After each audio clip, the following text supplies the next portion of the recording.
voulez acclamer très fort pour le Seigneur. Docteur Ike est spécialisé.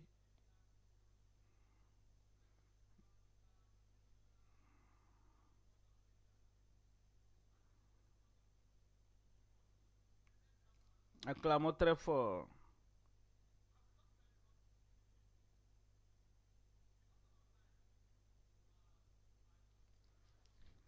Je sais qu'il est déjà cabré.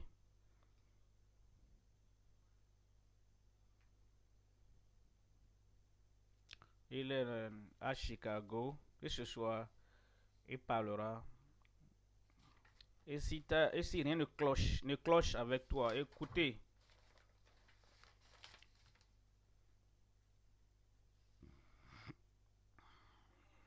Gloire à Dieu. Gloire à Dieu. Alléluia. C'est un honneur, un privilège d'être avec nous aujourd'hui. Pour les jeunes, merci d'avoir le privilège. C'est un moment glorieux d'impact. Premièrement, nous voulons reconnaître et remercier notre Père dans le Seigneur.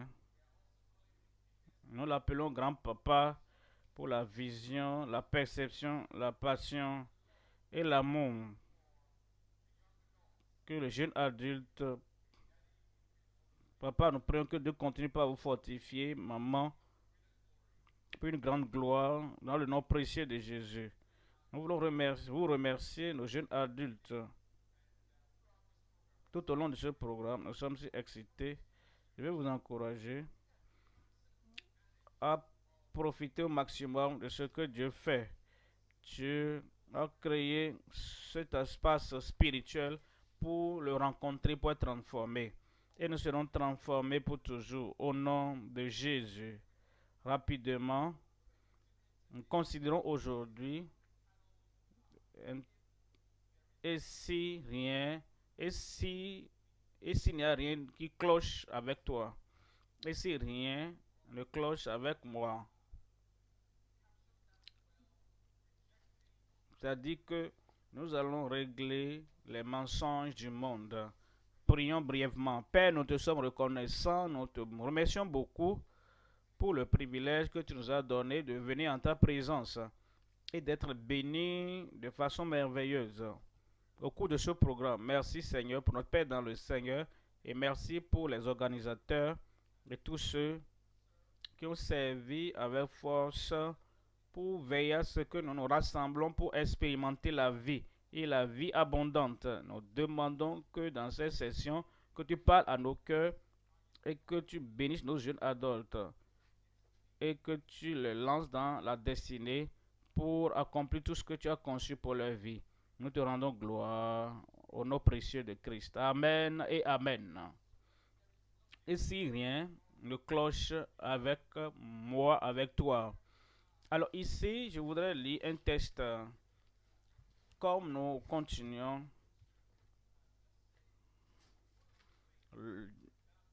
l'une des choses, je fais confiance à Dieu, je vous encourage. Ce texte est trouvé dans le livre de Matthieu, chapitre 12. Comme nous voyons Matthieu 12, 20. Et c'est également en Isaïe 42, 3. Voyons le texte de Matthieu 12, 20. Il parle de notre Dieu, sa compassion, sa miséricorde. Et comment il n'abandonne jamais personne. Ce verset dit, je vais paraphraser, il ne brisera point le roseau cassé et n'éteindra point le lumineux qui fume, jusqu'à ce qu'il ait fait triompher la justice. Pensez ça, si vous regardez l'antenne, vous voyez, parfois ça brille et parfois c'est sur le point de s'éteindre. Mais Dieu n'éteint pas ça. C'est ce que Matthieu dit, décrivant notre Seigneur Jésus-Christ, ce qu'il pense de toi en tant que jeune adulte. Et peut-être tu as eu des échecs, des défis, Et peut-être les gens t'ont oublié ou t'ont rejeté. Dieu dit, je serai là pour toi en tout temps. J'aime ce que la Corolla a dit hier. Il dit, j'étais coupable des charges, des accusations. Mais Jésus-Christ, avec un amour spécial, m'a sauvé par sa grâce. Il a plaidé, il a plaidé, il a plaidé mon cas. Je suis content que Jésus a rejeté les accusations. Je suis sauvé par la grâce, par la foi. Et je crois en Dieu. Si tu es là, tu n'as pas encore donné ta vie à Christ, notre grand-papa nous invite à venir au Seigneur. Et ce soir encore, tu vas écouter cette invitation. Et Christ veut que tu viennes. Rapidement, il y a trois choses à considérer. Trois choses rapidement. Premièrement, les faux, les premiers signes et les faux pas. Quand nous parlons au mensonge du diable, il te dit que tu es insuffisant. Il te dit que tu n'es pas qui tu es censé être. Tu es moins qu'ordinaire, tu es insignifiant. Jésus-Christ vient dire que ce n'est pas ça. Nous allons voir les, les faux signes, les faux pas et les faux pas. Et ensuite, les, les petits les, les pas et les petits pas, comment vous retrouvez. Et finalement, nous verrons l'état final et les pas futurs. Dieu a un avenir glorieux réservé en toi. Que le diable ne te vende pas en te mentant. Ou que Dieu t'a oublié. Que Dieu ne s'intéresse pas à toi ou que tu as épuisé tes ressources. Non, Christ est toujours capable et disposé de t'élever de la poussière et te placer sur le roc solide. Alors, nous allons voir les premiers signes et les faux pas.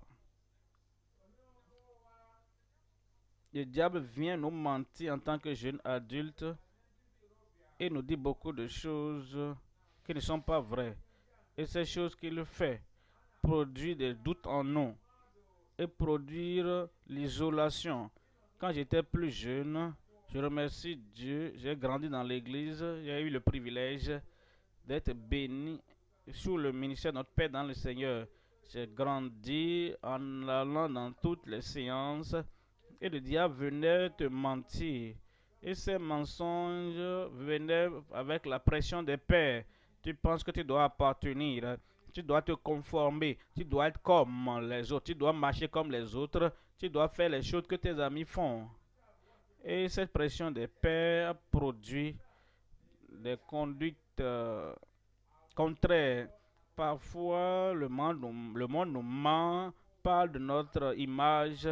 Ah, tu es gros, tu es vilain. Dieu n'aime pas ceux qui sont gros. Il n'aime pas, il aime les gens minces. Toutes ces images. Et nous voulons constamment être quelqu'un d'autre. Ça, ce sont les mensonges du diable. Dieu a tout fait. Comme les enfants nous disent, bleu, blanc, brun, toute forme, toute taille. Dites avec moi, je suis créé de façon merveilleuse. Merveilleux dans les yeux de Dieu, à nos yeux, mais la culture. Et il y a une quête d'identité, de sécurité. Et certains trouvent ça dans le club occulte. Vous allez à l'université, vous allez vous joindre dans une société occulte, vous allez vous joindre dans une organisation et vous cherchez une identité dedans. C'est ce que la culture fait pour nous piéger et pour nous conduire dans les habitudes pécheresses. Voilà ce que quelqu'un dit sur la voie de la culture. La voie de la culture est vraiment bruyante. Dans certains cas, elle fait taire la voix de Dieu et la voix de la raison. Le méchant envoie des doutes par des suggestions, par des messages, par des sollicitations, par des actes et à des aventures dangereuses. Son but ultime, c'est de faire taire et de faire mourir ta conscience, nuire à l'âme, asservir l'esprit et te te conduit à une médiocrité, à une destinée de médiocrité, à une éternité en enfer. C'est ce que le diable fait. Il nous vend. Quand on était plus jeune à l'époque, vous voyez ces hommes qui ils diront, ils viennent dans le bus et leur voix est plus forte que quand le conducteur crie, ils viennent et ils te disent, j'ai un médicament pour toi. Et quand tu prends ce médicament, quand tu as une maladie, ils nomment toutes les maladies, diabète, problème de... Et ils nomment toutes les maladies. Ils disent si tu prends ce seul médicament, il va tout guérir. Mais c'est un mensonge. C'est comme ça le diable essaie de nous mentir. En tant que jeune adulte et en tant que jeune, ils ont un cœur qui dérape, qui nous amène à nous engager sur le mauvais chemin. Je suis là pour te dire. Il y a une étude qui a été faite qui déclare que 48% des jeunes adultes luttent avec leur santé mentale. En, en 2021, c'est ce que l'Université de Californie qui l'a conclu. Je voudrais vous dire, si tu luttes, Jésus est un ami. Si tu es fatigué, Jésus étend sa main et il te demande de venir. Je me rappelle, j'essaie de prier avec les patients, je le fais pour la grâce de Dieu. Plusieurs fois, il se rappelle la prière plus que le traitement. J'étais allé dans une salle et j'ai vu cette jeune famille. Et c'était le père, la mère. Et il était venu pour une procédure de transplantation. Je regardais. Elle avait 27 ans. Très jeune. En 29 environ. Après que j'ai commencé à discuter, j'ai posé des questions. Alors ils ont voulu être plus profonds. J'ai dit, et tes frères? Est-ce que tu as un frère? Tu as des soeurs? En ce moment, elle a baissé la tête. Elle a dit, oui, mes deux frères sont morts. Waouh. Et je regarde le papa et la maman qui étaient assis avec la fille. J'ai dit, si vous, qu'est-ce qui s'est passé? Je voulais vraiment prier avec eux. Je voulais leur offrir l'espoir que Christ nous offre sur la croix. Elle a tourné vers son mari et lui demandait la permission. Elle a dit, est-ce que je peux parler? Elle a décrit l'histoire la plus triste. Ses deux enfants étaient perdus dans l'addiction aux drogues, dans leur jeunesse. Et leur fille luttait. Et il y a une transplantation de foie à cause de l'addiction à la drogue également. C'est ce que le diable fait. Ne regardez pas le monde pour la validation. Ne vous vendez pas moins cher. Vous êtes précieux aux yeux de Dieu. Ne laissez pas certains gars, certaines filles vous mentir pour donner votre corps, mais votre destinée. Joseph a refusé de le faire. Il dit, je ne suis pas moins cher. Et vous n'êtes pas moins cher non plus. Vous êtes précieux aux yeux de Dieu. Je viens vous dire aujourd'hui qu'il y a d'espoir en Christ. Qu'il y a d'espoir pour le désespéré. Il y a la vie. Et Jésus est capable de vous sauver. Une chose que je voudrais dire avant de quitter ce point, Dieu vous a donné une chance. Et je veux que vous donnez cette chance. Ne soyez pas Dieu vous a donné une chance. Le calvaire peut changer ma vie. Le Seigneur est là. Rapidement, les pas, comment commencer à vous extraire, à vous retirer de cette pensée, de ce modèle de réflexion, de ces mensonges du diable. Il y a trois choses: la découverte, le calvaire et le rétablissement. Le- la découverte, vous devez vous examiner, connaître vos traits. Est-ce que vous êtes un extraverti? Est-ce que vous êtes un leader ou bien un suiveur? Peu importe. Que vous soyez introverti ou bien extraverti, si vous êtes des gens tranquilles, vous n'irez. Ce n'est pas vrai ce que les gens disent. Dieu vous a conçu et il sait pourquoi il vous a fait. Certains sont extravertis, c'est grand, nous les aimons. Ils sont excitants, mais ça ne te définit pas. Comment peux-tu passer par ce processus? Le processus de la découverte de soi. Découvre qui tu es. Il y a l'observation, la méditation, la motivation, l'application et la dédicace, l'observation. Tel que j'aime le dire, méditation. Pourquoi? La motivation, l'application, essai et dédicace. Meurs, l'observation. Pose des questions sur toi-même.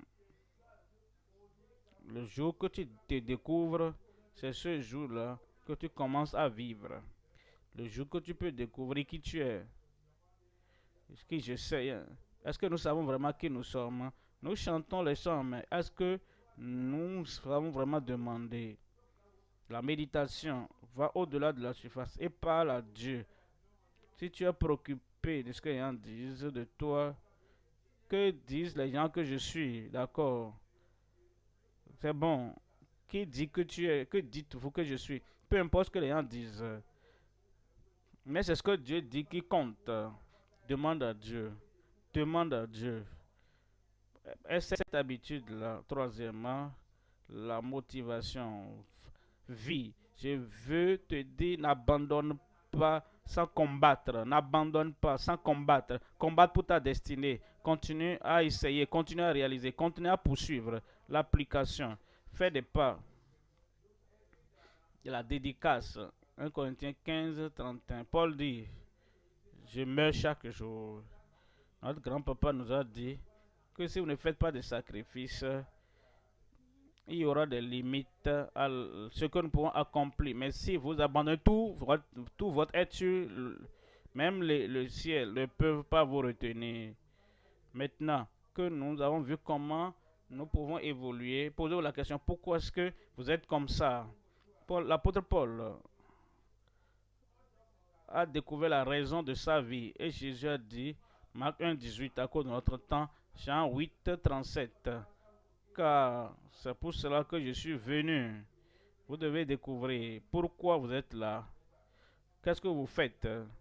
Quel est le plan de Dieu pour ma vie? Et Dieu a dit à l'apôtre Paul, voici la raison pour laquelle je t'ai envoyé.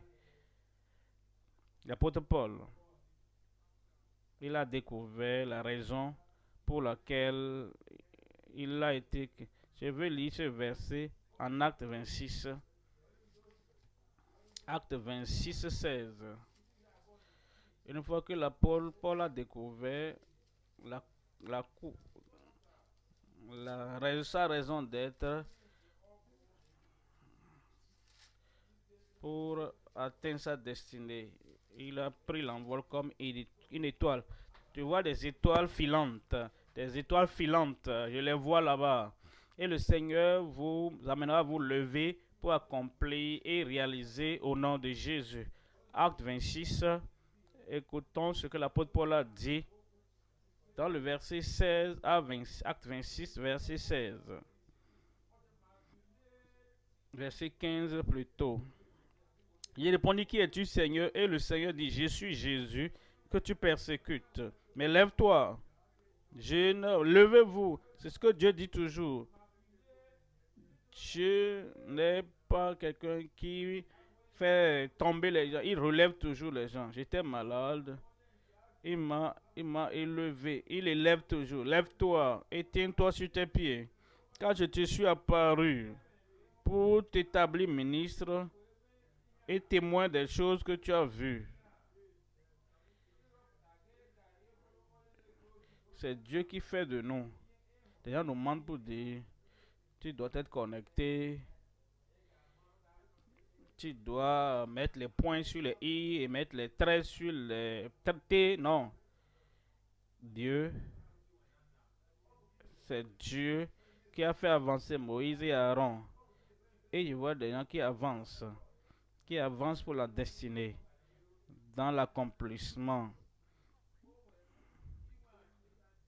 pour rétablir. Dieu veut que tu retrouves, même si ton commencement est faible, n'aie pas peur de commencer petit.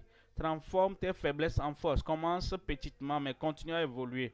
Même si ton commencement est faible, ta fin sera forte. Je vais terminer avec ce dernier point. L'étape finale était pas futur. Je veux que tu imagines ton avenir. Jérémie 29, 11. Car je connais les projets que j'ai formés pour vous. Je connais les projets que j'ai formés sur vous. Ton enseignant peut ne pas le savoir. Car il connaît les projets que j'ai formés sur vous. Dieu merci. Nous appuyons beaucoup sur nos parents. Mais mes parents, mon pasteur, mes dirigeants, mes enseignants, ils ont guidé ma vie. Mais par la grâce de Dieu, le peu que nous avons pu accomplir, mais vous savez quoi? Qui connaît plus que tous? Dieu dit, je connais. Je connais mes plans pour vous, mes projets, déclare le Seigneur. Projets de paix pour votre bien-être. Pas pour vous faire du mal, pour vous donner un avenir et de l'espérance. Un avenir de l'espérance. Dites-le, un avenir de l'espérance. Alors, vous allez m'invoquer et prier avec moi. Alors, où pourrais-je aller? Viens au Sauveur et permets au Seigneur de te délier et de t'envoyer dans ta destinée. Et comme notre grand-papa nous le dit toujours, passe de la médiocrité à la maîtrise par un miracle. Et ce soir, grand-papa revient et ce miracle va te parvenir et va te précipiter à la grandeur et à la bonté. Comment commencer? N'aie pas peur de commencer petitement. Avance par la foi, finalement. La lumière future. Qu'est-ce que l'avenir te réserve? Jeune adulte, pour chaque jour de votre vie, fixez 3 grands objectifs. Pas de petits objectifs, de grands objectifs. Comme David, comme Joseph. Il dit, j'ai vu le soleil et la lune et les étoiles fléchir. Dieu va te lever. Fixe de grands objectifs. N'aie pas peur de sauter.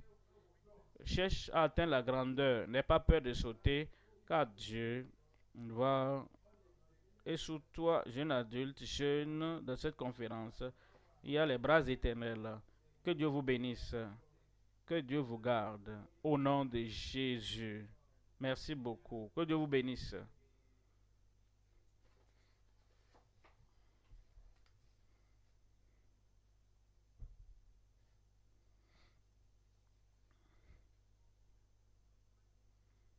Docteur Ike nous a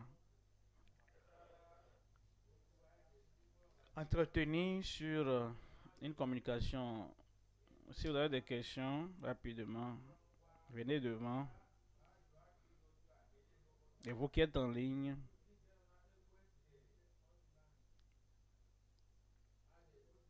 il y a un lien.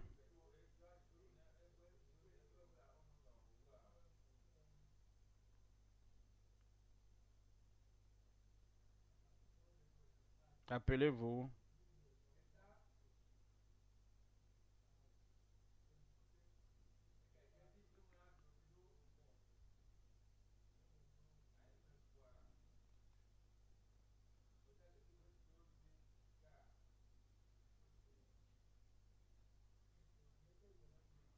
Ceux qui se joignent à nous de par le monde, dans les différentes villes, États, régions, en Afrique, Europe, en Amérique, dans tous les coins du monde. Écoutez la grande session Et si rien ne cloche avec toi, nous allons prendre une question du lieu principal, une question en ligne.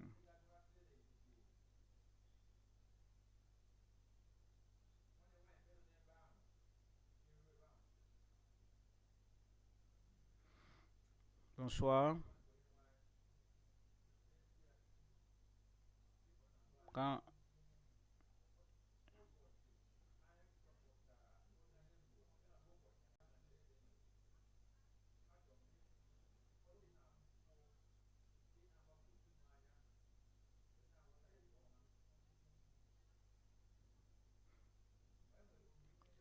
il dit, lorsque nous avons un intérêt, un objectif, c'est ce que Dieu nous destine. L'intérêt, c'est notre passion. Est-ce que notre objectif est différent de notre intérêt? Comment découvrir notre objectif? Comment découvrir notre vrai objectif?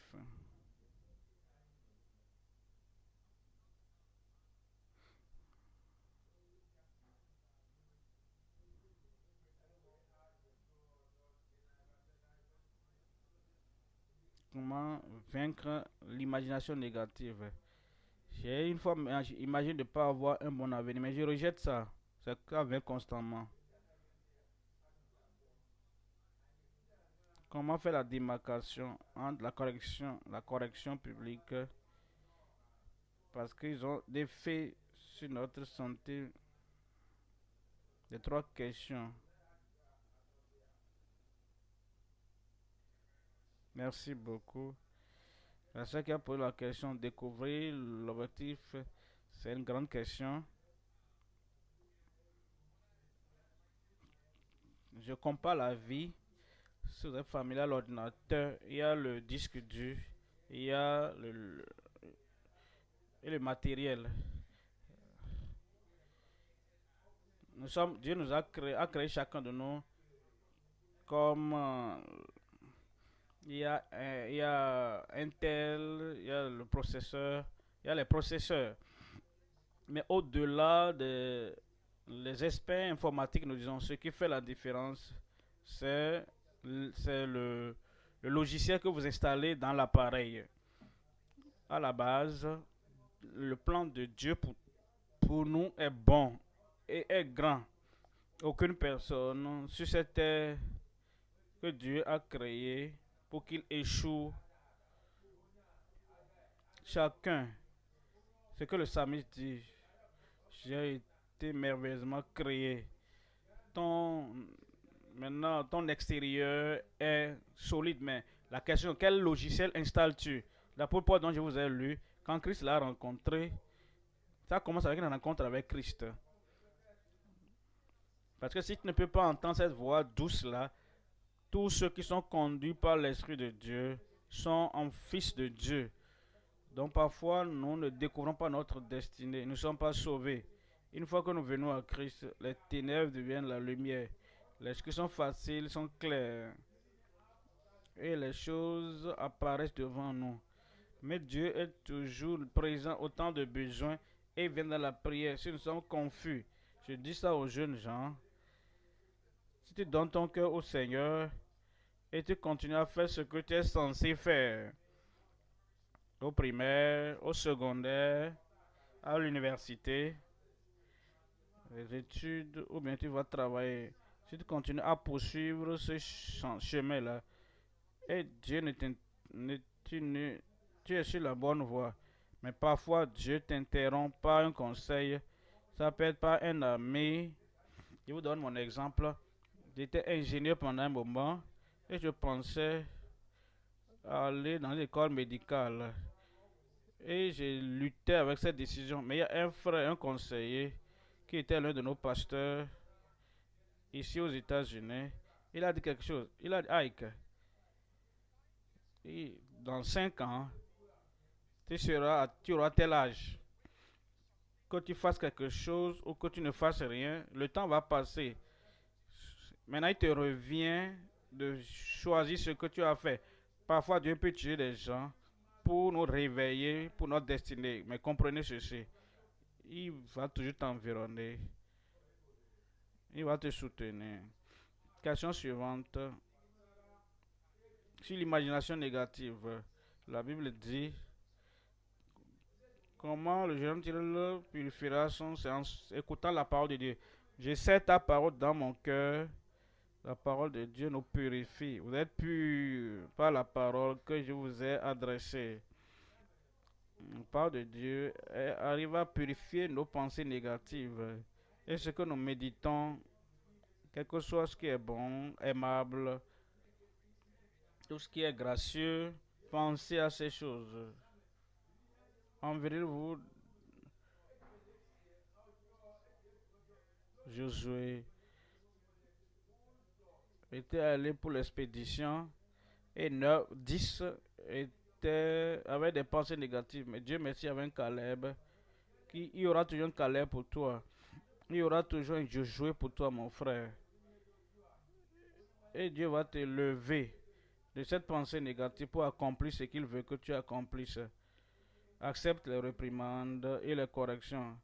Les jeunes adultes, tu dois reconnaître qu'adulte, c'est ce que nous luttons pour devenir. Et parfois, mais c'est par amour. La chose que je voudrais dire, si tu reçois des conseils, ne méprise pas ça. Parce que parfois, Hébreu dit que nous ne devons pas mépriser. Parce que parfois, ça apporte la bénédiction. Ça apporte la percée.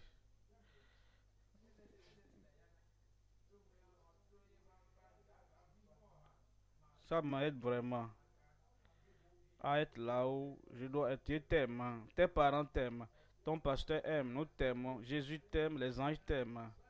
Tu es environné par l'amour et tu vas accomplir, réaliser de grandes choses. Merci beaucoup.